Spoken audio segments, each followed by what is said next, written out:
Dans l'actualité de ce jour, la 3e édition des Green Days Africa s'est ouverte à la Maison des entreprises de Côte d'Ivoire à Abidjan. Il a été question de la restitution de la participation de la Côte d'Ivoire à la COP28. À voir également l'entretien entre le directeur du cadastre de la Direction générale des impôts et les résidents du quartier Rosier, dont le but était de sensibiliser au paiement des impôts. La 23e Assemblée générale ordinaire du groupe BESIC s'est tenue à Abidjan. Le bilan des activités de l'année écoulée et des perspectives était à l'ordre du jour.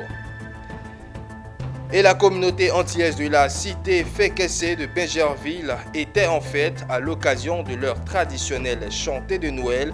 Plus de précisions dans ce journal.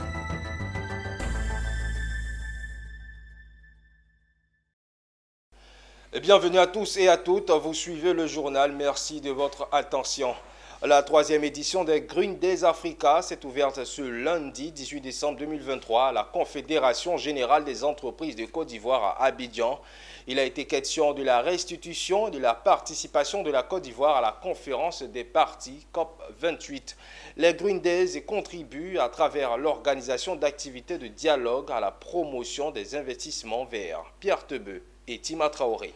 La Côte d'Ivoire participe activement aux différentes rencontres sur le climat et contribue par ailleurs à la réduction du réchauffement climatique. Pour cette édition 2023, les Green Days Africa mobilisent les parties prenantes autour du climat et la transition écologique comme levier et accélérateur de la promotion de la jeunesse et du climat des affaires. Les questions liées au développement durable, à l'économie verte et à la lutte contre le changement climatique ont été débattues. Des journées qui viennent nous rappeler combien de fois nous devons prendre soin du climat.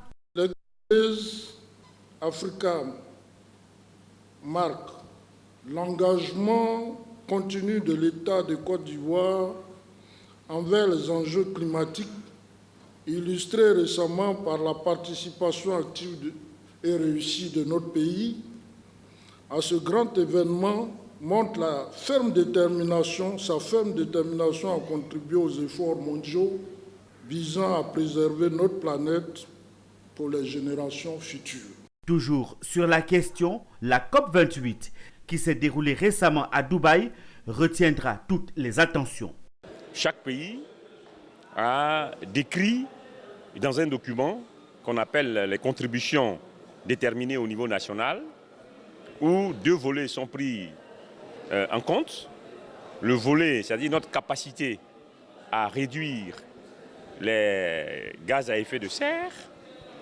Et nous, avant d'aller à la COP de Paris, on avait décidé de réduire nos émissions de gaz à effet de serre autour de 28,5%.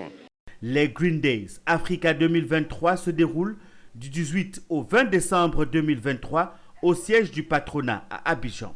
Cette rencontre est sous l'initiative du ministère de l'Environnement, du Développement durable et de la Transition écologique et les partenaires dont le programme d'appui à l'amélioration du climat des affaires pour une transition structurelle de l'économie ivoirienne, en abrégé PACASI.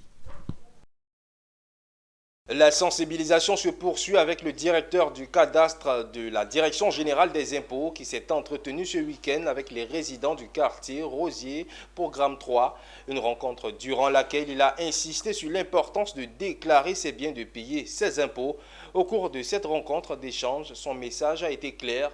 Bientôt, l'État ivoirien entrera dans la phase coercitive vis-à-vis des récalcitrants. L'heure est certes à la sensibilisation, mais prendra fin bientôt. Voici en substance la clarté du message du directeur du cadastre de la Direction générale des impôts face aux résidents du Rosier Programme 3 Riviera. Cette réunion d'échange et de sensibilisation des résidents de la cité était surtout axée sur la nécessité de déclaration, le paiement des impôts et la sécurisation des biens de la population. Nous sensibilisons, nous appelons les concitoyens à comprendre pourquoi ils doivent payer l'impôt, puisque c'est à leur bénéfice. Le produit de l'impôt foncier est affecté aux collectivités territoriales, districts, communes, régions, qui les gèrent dans leur localité, affecté à l'ANAGED, l'agence chargée de la gestion des déchets, qui reçoit le produit. Donc l'impôt est un impôt qui est vraiment au bénéfice de nos populations. L'État envisage de passer prochainement à la phase coercitive à l'encontre de ceux qui refusent de se conformer aux obligations fiscales. À cet effet, le directeur du cadastre de la Direction générale des impôts a relevé quelques sanctions auxquelles pourraient faire face les réfractaires. Bon, pour les sanctions, généralement, quand nous parlons de sensibilisation, nous n'aimons pas revenir sur la question des sanctions parce que ça effraie nos populations. Mais ce qu'elles doivent savoir, c'est qu'une obligation est toujours assortie de sanctions et il y a la possibilité de leur faire de saisir leurs biens, de saisir leurs comptes, de saisir leurs salaires à travers leurs employeurs et même de saisir quelquefois leur télévision parce qu'il y a ce qu'on appelle la saisie immobilière en vue de les vendre. Donc il y a tout un arsenal de sanctions. Selon le directeur du cadastre, à Abidjan, près de 80% des biens sont déclarés.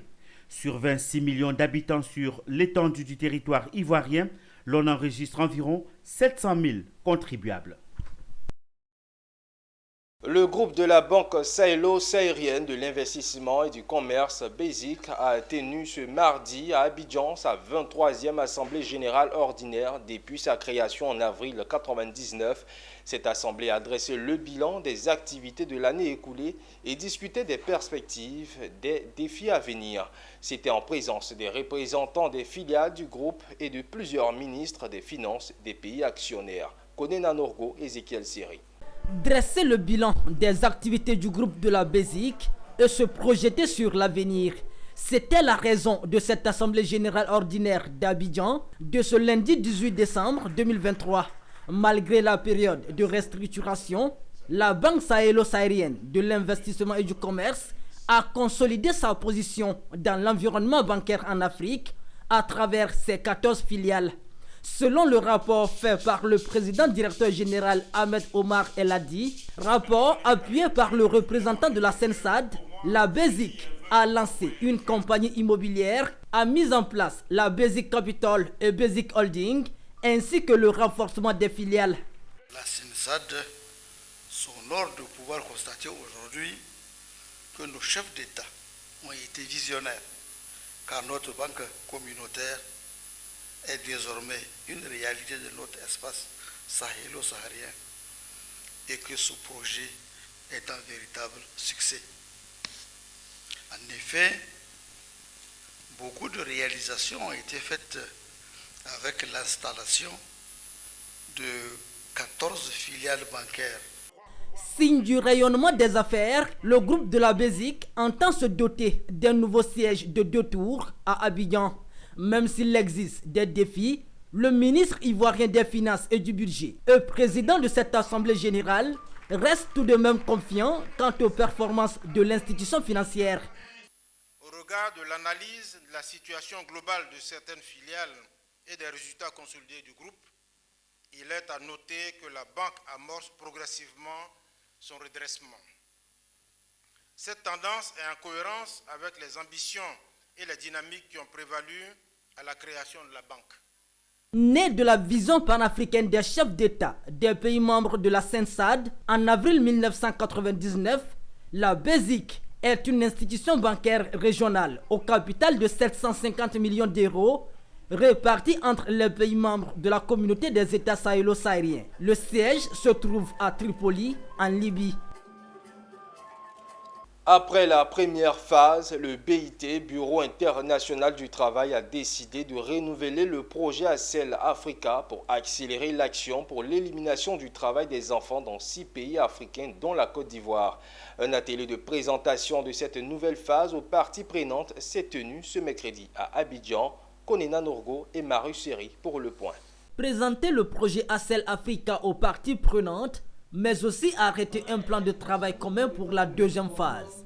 C'était l'objectif de cet atelier entre le Bureau international du travail et les acteurs de la lutte contre le travail des enfants en Côte d'Ivoire dans les secteurs du cacao et de l'or. Ce projet aussi a permis vraiment de de renforcer donc les efforts du gouvernement en matière de lutte contre le travail des enfants sur plusieurs segments.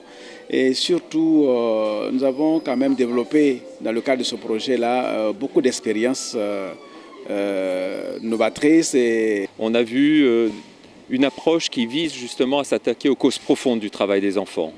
La pauvreté, le manque de protection sociale, la question des cantines scolaires, la disponibilité des écoles à proximité des villages et des campements.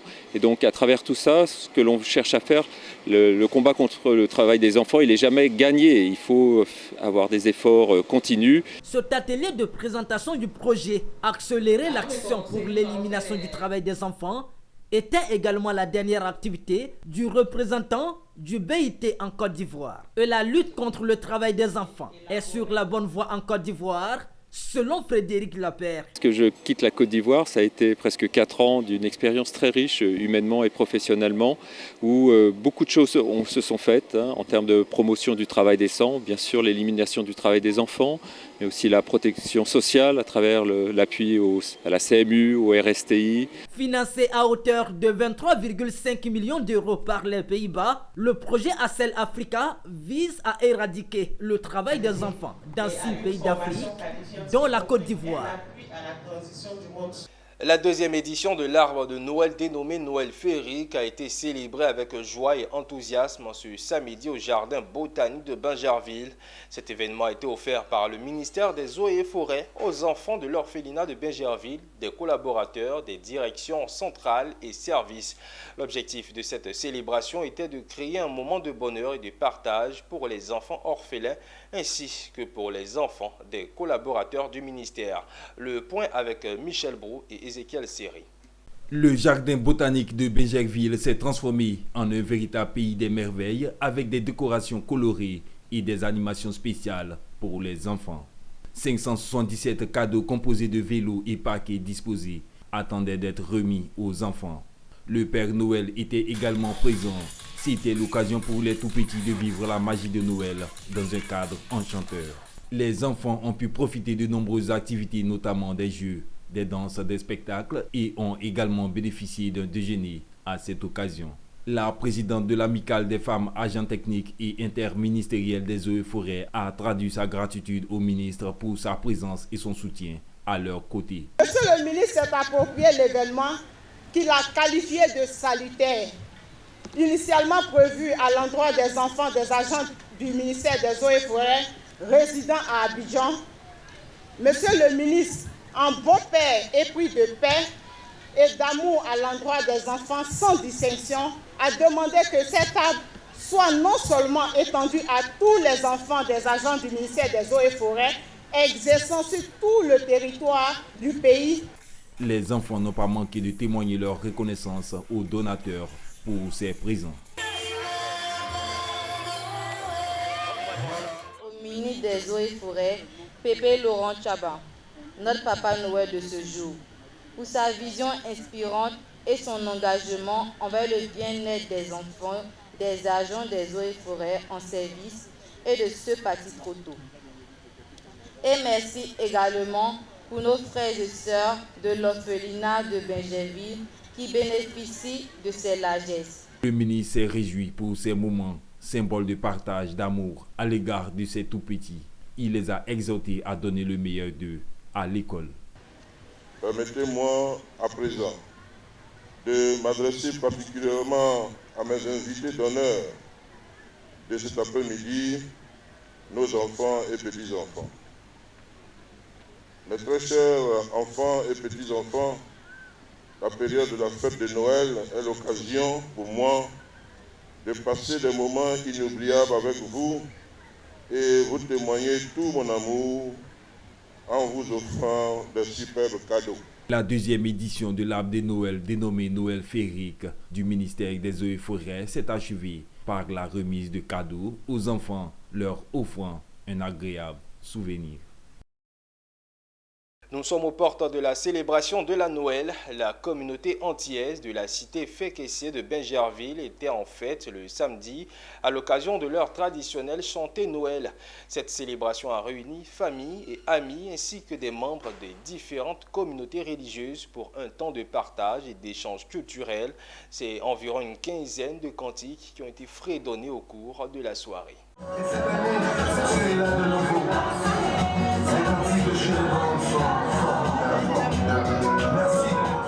Chanter Noël est une tradition antillo-guyanaise qui se déroule entre les fêtes de la Toussaint et Noël, notamment en Guadeloupe, en Martinique et en Guyane. Cette célébration a réuni amis, familles et connaissances pour chanter des cantiques classiques, mais aussi partager un repas traditionnel.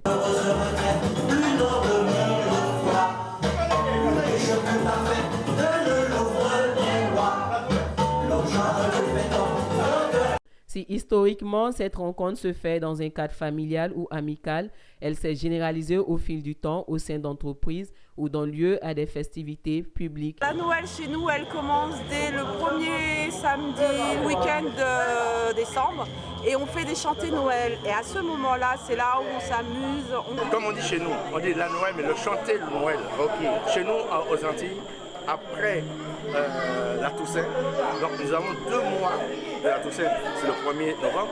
Après la Toussaint, nous avons 2 mois, tous les week-ends. Quelque chose qui arrive chaque année et que nous devons suivre. Et puis voilà, c'est tout ce que je pourrais dire. Et puis bon Noël à tout le monde. Les enfants, qui sont les plus concernés par la Noël, s'y sont donnés à cœur joie à travers des chants appris à l'école et le chant traditionnel de la fête, Petit Papa Noël. La soirée était arrosée par des mets antillais et des boissons fait maison à la couleur des Antilles. Ouvrons une page de littérature à présent. Le Centre africain de management et de perfectionnement des cadres, situé au sein de l'université Félix Houphouët-Boigny, a accueilli la présentation et la dédicace du livre « Les secrets infaillibles des élèves et des étudiants qui réussissent ». Son auteur Gérard Cambiré veut à travers son ouvrage inspirer et guider les générations actuelles vers l'excellence. Gérard Cambiré, auteur du livre « Les secrets infaillibles des élèves et étudiants qui réussissent » est un ouvrage de motivation dédié aux apprenants qui sont les élèves et étudiants. Selon l'auteur, l'éducation étant le socle du progrès et de la prospérité d'une nation, il est plus important que la jeunesse ait un repère.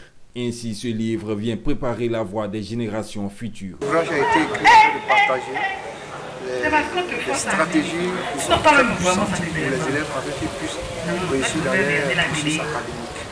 Donc, dans un premier temps, il y a un chapitre qui est dédié à la motivation parce que pour nous, il est important que les élèves qui vont à l'école puissent être motivés. Cet ouvrage est divisé en 4 parties pour un total de 248 pages.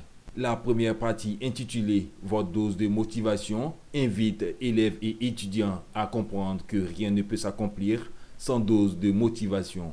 L'auteur utilise une technique bien connue en communication, le storytelling, qui raconte son parcours jusqu'à l'obtention de son baccalauréat, avec une mention assez bien en 2013. Dans la deuxième partie, il fait mention des compétences et aptitudes à développer pour exceller. La troisième fait appel au partage d'expériences avec la contribution de ses pairs. Et enfin, la quatrième est consacrée à la problématique du manque d'information des étudiants et élèves. Et ce sont des exemples qui sont multiples et qui sont faciles donc à lire. On peut encourager les élèves et les étudiants à s'inspirer de ce qui a déjà été fait par les anciens. Une conférence de presse en vidéoconférence avec pour thème mentorat et coaching propulseur de carrière a été animée par Wilfried Assis, conférencier. L'actualité, c'est aussi la santé. L'Institut national de formation des agents de santé a ouvert ce lundi la 9e édition de l'atelier de formation sur la gestion des catastrophes et des gestes d'urgence. Cet atelier s'adresse aux bénévoles qualifiés de l'INFAS, connus sous le nom de soldats de la qualité. Organisée par l'INFAS, cette activité qui se déroulera du 18 au 20 décembre marque également le début des activités dénommées Noël Santé. Michel Brault. Ce sont 300 agents de l'Institut national de formation des agents de santé présents à l'atelier de formation de gestion des catastrophes et des gestes d'urgence. Outiller ces bénévoles issus du domaine sanitaire à réagir face à des incidents était le sens porté à cette session de formation. Cet atelier de formation intensive comprendra une série de sessions interactives, de démonstrations pratiques et de simulations d'urgence. Les participants auront l'opportunité d'apprendre diverses techniques de premier secours, la gestion des risques, la coordination des équipes et la communication en situation de crise. Madame la directrice, qui est soucieuse de la qualité de la formation de nos agents, a toujours estimé que, au sortir de cette école, l'agent de santé doit être immédiatement opérationnel. C'est-à-dire qu'après l'INFAS, quand vous avez votre diplôme, sur le terrain, vous devrez pouvoir intervenir efficacement face à n'importe quelle situation. Quand une catastrophe arrive, d'abord, c'est l'alerte. Quand on fait l'alerte, on fait le balisage. Quand on fait le balisage, on fait ce qu'on appelle le relevage ou le ramassage. On ne doit pas ramasser ou relever les malades n'importe comment. Il y a des techniques qu'on apprend. Les bénévoles ont exprimé leur gratitude envers les responsables de l'Institut pour le renforcement de leur capacité à réagir efficacement face aux urgences.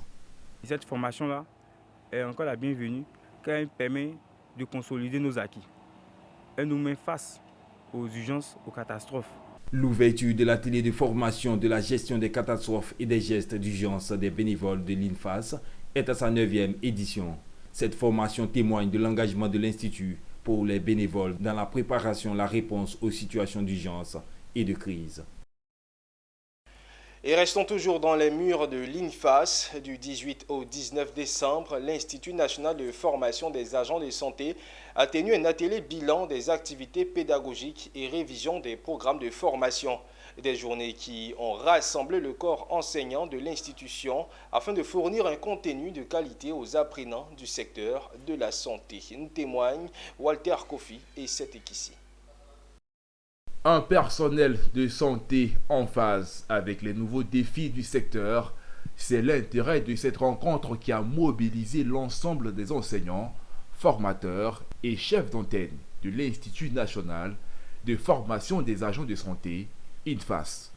Réunis autour du thème orientation stratégique des activités pédagogiques 2023-2024, ils devront durant 2 jours réviser le contenu des supports pédagogiques de l'Institut afin de réadapter le contenu aux réalités existantes et fournir des agents de santé. Vous savez que le ministre de la Santé, de l'hygiène publique et de la couverture maladie universelle attache une importance capitale à la formation des étudiants à l'INFAS. Et il insiste sur une formation de qualité, ce qui signifie des supports actualisés. Quant au secrétaire général du syndicat des enseignants de l'INSAC, il s'est réjoui de la tenue de cet atelier et a invité le corps enseignant à plus d'implication tout en soulignant que des recommandations seront fournies à l'issue des travaux. À la fin de l'atelier, tous les documents seront révisés et consignés dans un document qui constituera un référentiel sur lequel nous allons nous appuyer pour encadrer les étudiants. Et cette année, il y aura un comité de suivi de ces révisions. L'Institut de formation des agents de santé, INFAS, se veut une structure performante en matière de connaissances dans le domaine de la santé. Fournisseur de professionnels du secteur, il se donne les moyens d'adapter sa formation aux nouvelles réalités du monde de la santé. Le samedi 16 décembre, le Centre national de transfusion sanguine a organisé la 3e édition des Samedis de la solidarité des donneurs de sang à Abobo-Baoulé, un quartier populaire d'Abidjan. Cette journée avait pour objectif de célébrer les donneurs et de sensibiliser la population quant à l'importance du don de sang et de collecter un maximum de dons pour répondre aux besoins des patients en situation d'urgence. Diane Kablancan nous fait le point. Après Boaké, c'est la commune d'Abobo d'accueillir la 3e édition des Samedis de la solidarité en l'honneur des donneurs de sang. L'objectif principal de cette initiative du Centre national de transfusion sanguine vise à célébrer ces sauveurs de vie.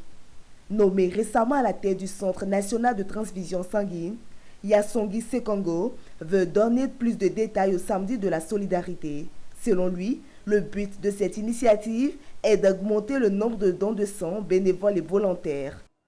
De sortir massivement pour participer à de telles cérémonies, pour fréquenter les 3 centres de prélèvement à Abobo et de faire de sorte que Abobo, par sa population, puisse être le pivot du centre de transfusion sanguine, sinon du centre de transfusion sanguine en Côte d'Ivoire.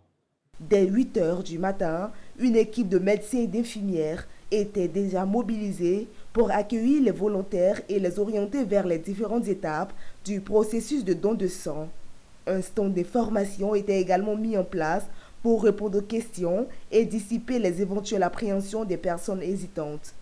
Plusieurs d'entre eux, notamment des personnes en situation de handicap et des donneurs à plus de 100 fois, ont été récompensés pour les services rendus à la nation. Mais tout à l'heure, j'ai failli couler des larmes parce que je ne m'attendais pas à cela. Les 105 dont je vais d'être récompensé, je suis très content. Il y a dans cette 3e édition des Samedis de la Solidarité, oui, c'est ça l'esprit, les Samedis de la Solidarité. Il s'agit de cérémonies festives afin de célébrer ces héros. Des animations et des activités étaient proposées tout au long de la journée pour créer une ambiance conviviale et encourager la participation du plus grand nombre. Et des stands de restauration ont permis aux donneurs de sang d'être restaurés et de se désaltérer après leur geste de solidarité. Le bilan de cette journée a été positif avec un afflux constant de donneurs tout au long de la journée. Une centaine d'étudiants du groupe éthique a franchi le cap d'une année académique bien remplie. Le samedi dernier, les impétrants de niveau licence et master professionnel se sont soumis à l'exercice fatidique de la soutenance. Cette 7e édition de soutenance groupée de niveau s'est déroulée en présence de notre reporter Souliat Abiké. Devant le jury, présidé par le professeur Nendien Akafulgence, ces étudiants ont soutenu dans leurs filières respectives une soutenance groupée qui vient clôturer 3 et 5 ans de formation. Passé le stress, les étudiants ont pu exprimer leur joie. Satisfaite et aussi très heureuse de ce travail abattu. Mettre à la disposition de l'État ivoirien des ressources humaines de qualité est l'objectif du groupe éthique. C'est pour cette raison que les responsables, notamment le fondateur du groupe éthique, se réjouit du résultat de ces étudiants et remercie les parents pour l'intérêt qu'ils accordent à son établissement. C'est une fierté pour nous. Comme vous le saviez, ces jeunes étudiants ont pu faire 1 an à 2 ans de travaux et il serait intéressant qu'aujourd'hui qu'on puisse les évaluer. Si nous avions jusqu'à 105 étudiants, il est sûr que nous sommes contents. Très fier de cette façon de faire et j'irai rendre compte fidèlement à M. le ministre que éthique a le souci de bien faire les choses. Rappelons que le groupe éthique exerce dans le domaine de l'enseignement supérieur, secondaire, technique et professionnel et dispose d'une formation tournée vers l'emploi, une homologation des diplômes et des accords de partenariat avec des universités, des entreprises nationales et internationales.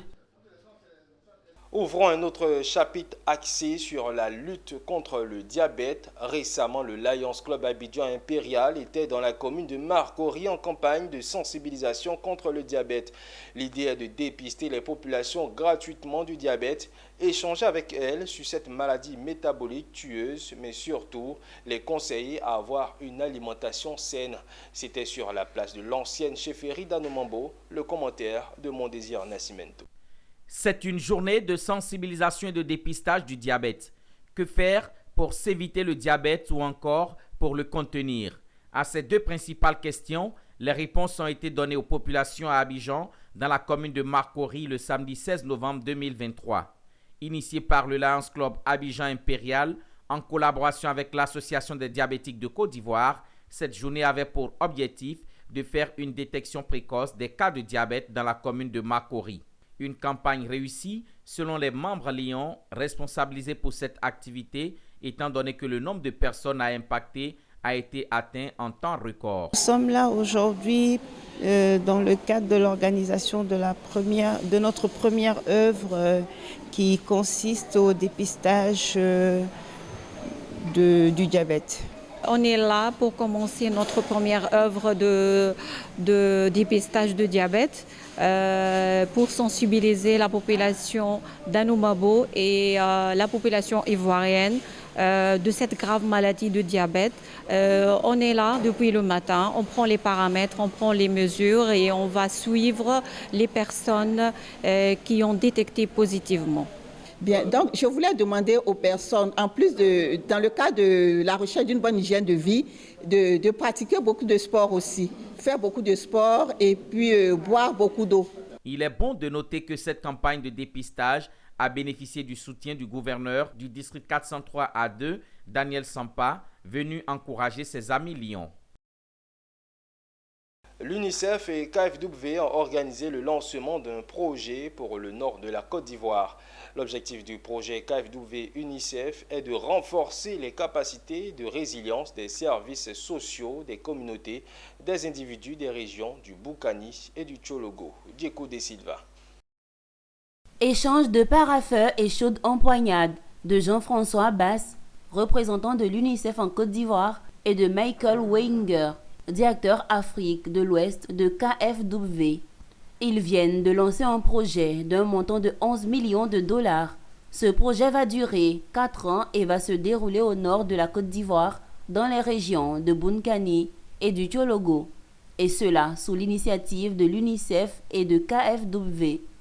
Pour ce projet, il est prévu le soutien d'environ 5000 personnes vulnérables. Le projet démarre. Pour nous, c'est un moment extrêmement important en présence du directeur régional de la Banque allemande pour le développement pour l'Afrique de l'Ouest, de procéder au lancement officiel ici en Côte d'Ivoire de ce programme extrêmement important qui va toucher 6 régions, soit à peu près 500 000 personnes. C'est 1 demi-million de personnes qui représentent 41% de la population des 2 régions du Tchologo et du Boukani qui sont affectées, comme tout le monde le sait, où les services sociaux de base sont quelquefois en deçà des standards que nous voyons dans le reste du pays. Ça passe par la jeunesse, donc je crois que c'est un focus excellent de ce programme, de travail de l'UNICEF pour achever ce but. C'est Amidou Maïga, chef de section WASH, qui a donné les grandes orientations du projet. Notons que le choix de cette région a été fait à cause des populations des 6 régions qui présentent des défis marqués en termes d'accès aux services sociaux de base et affichent des indicateurs de développement inférieurs comparés au reste de la Côte d'Ivoire. Le Sénat ivoirien réuni en séance plénière de délibération à Yamoussoukro sous la direction de sa présidente, Kandia Camara, a adopté 5 projets de loi, dont le projet de loi de finances portant budget de l'État pour l'année 2024. Mais avant, le samedi dernier, la Commission des affaires économiques et financières a examiné le projet de loi de finances rectificative portant budget de l'État pour l'année 2023 qui a été voté à l'unanimité par la Commission. Adama Coulibaly, ministre des Finances et du Budget, face au sénateur de la Commission des affaires économiques et financières pour la présentation du projet de loi de finances rectificative portant budget de l'État pour l'année 2023. Selon le commissaire du gouvernement, au total, les modifications induites se traduisent par une hausse globale nette du budget de l'année 2023 de 814 milliards 364 228 967 francs CFA, portant son niveau à 12 508 milliards 728 150 801 francs CFA. À l'issue des échanges, le projet de loi de finances rectificative portant budget de l'État pour l'année 2023 a été adopté. C'est un exercice obligatoire pour le gouvernement lorsqu'il y a un bouleversement dans l'équilibre budgétaire, dans l'équilibre financier, de venir présenter au Parlement les modifications, les changements qui ont été apportés. À la suite, lundi 18 décembre 2023 à Yamoussoukro, Kandia Camara, présidente du Sénat de Côte d'Ivoire, a présidé la séance plénière de délibération du Sénat sur 5 projets de loi adoptés déjà à l'unanimité en commission. Ce sont le projet de loi portant livre de procédure des recettes non fiscales, le projet de loi portant rectification de l'ordonnance numéro 2022-908 du 30 novembre 2022 portant augmentation du plafond des avals et garanties accordées par l'État pour l'année 2022. À travers ce vote, notre institution donne son quitus au gouvernement pour la mise en œuvre de sa politique de développement économique et social pour le bonheur des populations. Je voudrais faire remarquer que le budget de l'État de Côte d'Ivoire est en hausse de 17%. Et ce que nous saluons au niveau du Sénat. Il faut noter que la cérémonie de clôture de la deuxième session ordinaire 2023 du Sénat a eu lieu ce 19 décembre 2023 à Yamoussoukro. Environ 3 km de marche pour dire non à la violence en milieu scolaire. C'est ce message de paix et de tolérance que des milliers d'élèves issus d'établissements scolaires ont lancé récemment dans les rues de Bouaké. Dénommée Marche blanche contre la violence en milieu scolaire, notamment la violence armée, l'initiative est du réseau d'action sur les armes légères en Afrique de l'Ouest, en abrégé Razalao. L'action, qui est à sa 2e édition, vise à faire de l'école un cadre d'apprentissage non violent et de promotion de l'excellence.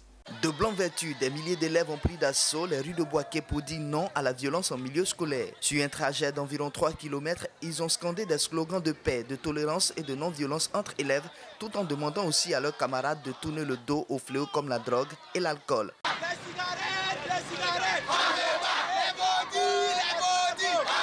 Ce que je peux dire à nos frères d'arrêter de prendre la drogue. Quand on se concentre sur nos études, ça pourrait nous donner mieux dans nos avenirs demain. Tout d'abord, c'est une belle initiative pour les élèves.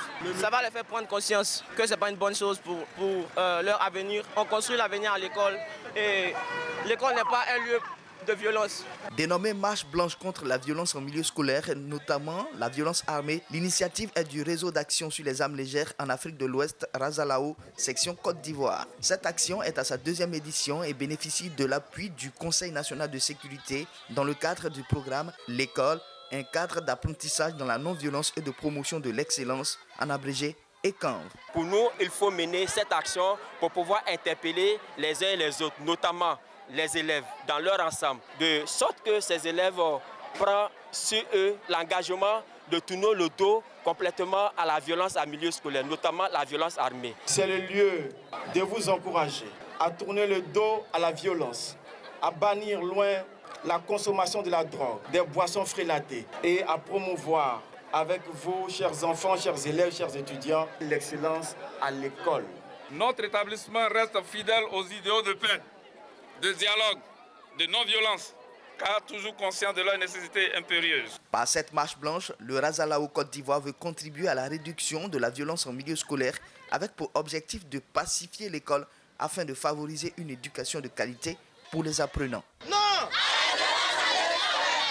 En vue d'améliorer les indicateurs sanitaires de la région du Cavali, lutter contre les grossesses en milieu scolaire, les cancers féminins, l'UNFPA, en collaboration avec le Conseil régional, ont récemment initié une campagne dénommée la Semaine régionale de planification familiale.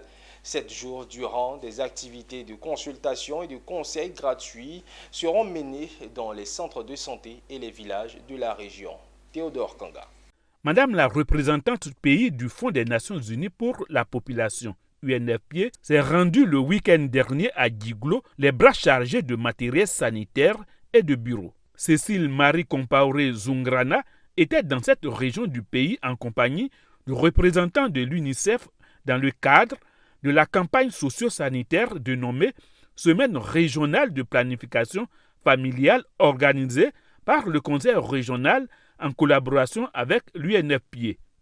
La représentante pays de l'UNFPA en Côte d'Ivoire a offert à cette occasion du matériel au Conseil régional du Cavali et aux organisations locales qui œuvrent dans le domaine de la santé familiale et de lutte contre les VBG. Fait une mission ici en septembre dernier et lors d'une discussion, une session de travail avec le conseil régional, ils ont sollicité qu'on puisse mener des activités conjointes à haut impact qui vont contribuer à améliorer les indicateurs socio-sanitaires de la région. Et de fil en aiguille, nous avons convenu qu'on pourrait organiser une semaine régionale de planification familiale ici, tout comme dans le Béquet.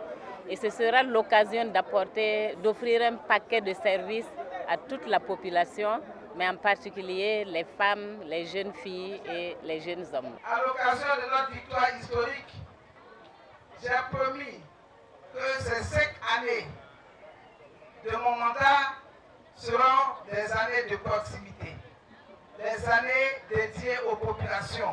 Dans la soirée de cette journée de lancement, le Collège d'excellence Dominique Ouattara a abrité une activité de sensibilisation à travers des sketchs, mais et surtout de partage d'expériences avec les femmes leaders du pays.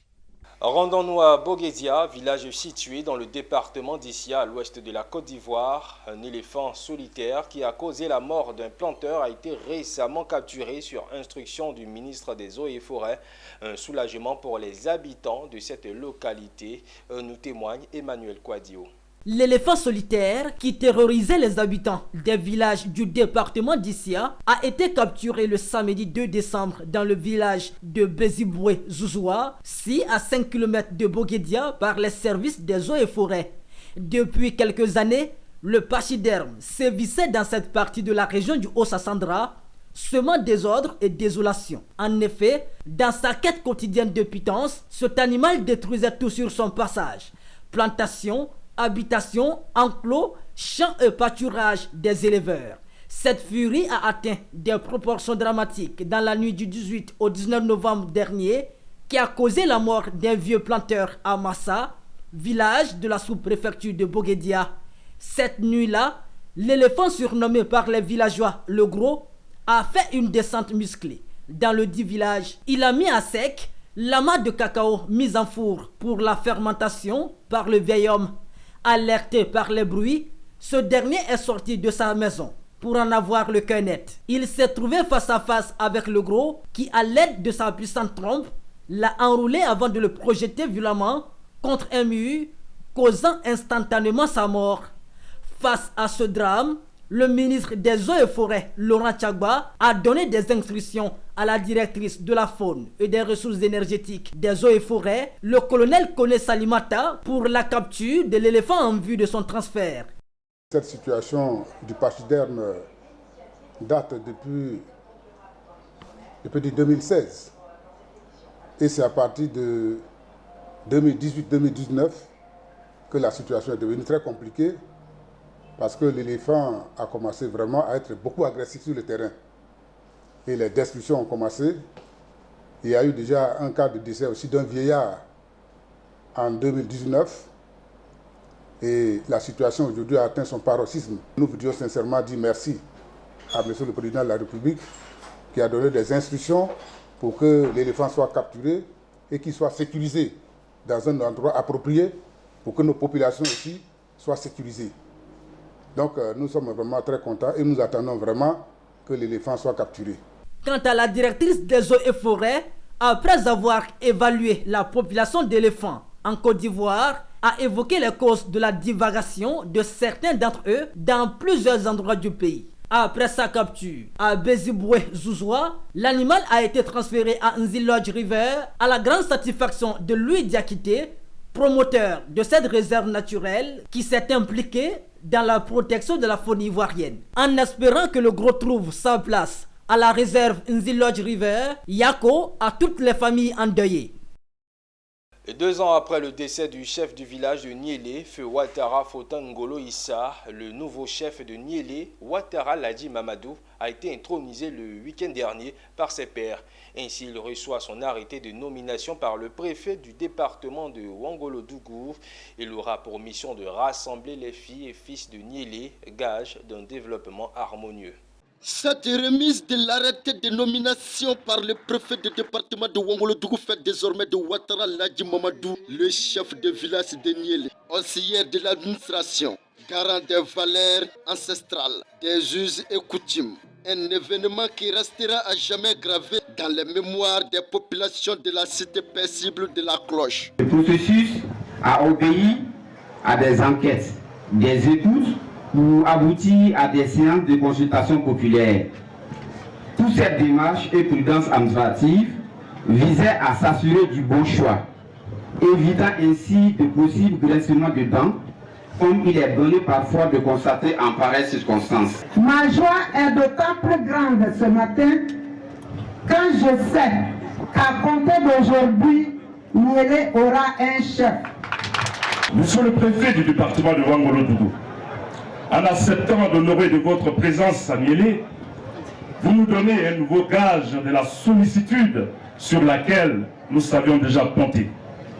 En effectuant le déplacement à Niélé pour la cérémonie de remise officielle du parchemin, que dis-je, de l'arrêté de nomination. 2 ans après la disparition du précédent chef, Feu Ouattara Fota Ngolo Issa, décédé en 2000, afin de fédérer toute la population dans un esprit d'union, de cohésion sociale entre les filles et fils de Niélé sans distinction, impartial dans le règlement de toutes sortes de situations et accompagner le développement. Ouattara Ladji Mamadou est le petit-fils de Feu Paris Nyangolo, un chef de village très respecté du canton Niélé d'alors, vers 1800. Ce qu'il sous-entend que le soi-disant chef de village en pays sénéfaux obéit à des critères naturels. En image à présent, les efforts de l'Afrique visant à bâtir une industrie pharmaceutique résiliente et autonome pour le continent ont considérablement progressé aujourd'hui avec la signature d'un accord de siège entre la Fondation africaine pour la technologie pharmaceutique et le gouvernement rwandais, pays hôte, ouvrant ainsi la voie à la mise en œuvre opérationnelle de la Fondation. La Fondation a également signé un protocole d'accord avec la Banque européenne d'investissement pour renforcer davantage la coopération. Le travail de la Fondation, qui bénéficie d'un large soutien technique et financier à l'échelle mondiale et en Afrique, sera déterminant pour le secteur pharmaceutique africain. Et voilà qui marque la fin de cette édition. Merci de l'avoir suivi. Restez en notre compagnie. Le programme se poursuit.